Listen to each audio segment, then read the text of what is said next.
Samantala, kilala po ang aso bilang man's best friend. At isang patunay dito ang natatanging pagkakaibigan ng isang lalaking paralisado at ng kanyang aso na nagsisilbing kaagapay niya sa buhay. Yan po ang tinutukan ni Jamsi Santos. Sinong di maaantig sa larawang ito na kumakalat sa Facebook? Isang asong matyagang hinihila ang kanyang among paralisado para ligtas na makatawid sa kalsada. Aming hinanap ang pares at dito namin sila natuntun. Saglit na nagpapahinga sa gilid ng Ditwazon Street sa Quezon City matapos ang ilang oras na pamamalimos.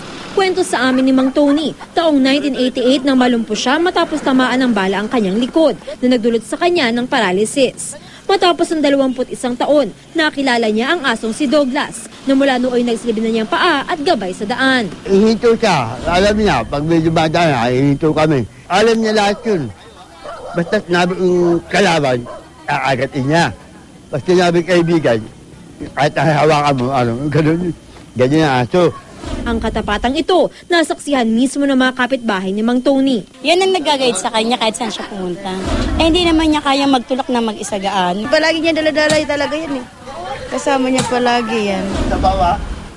Kaya naman di na sila nagugulat kung bakit ganun na lang ang pagmamahal na isinusukli ni Mang Tony na wala raw ibang kamag-anak sa Quezon City.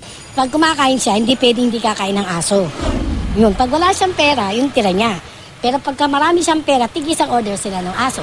Hindi kaya inalagaan ko mabuti. Kinakain niya, kanila at sabaw. O hindi ko pinapakain ng buto ng manok, buto ng baboy. Bawal yun, tutusok ang bito ka.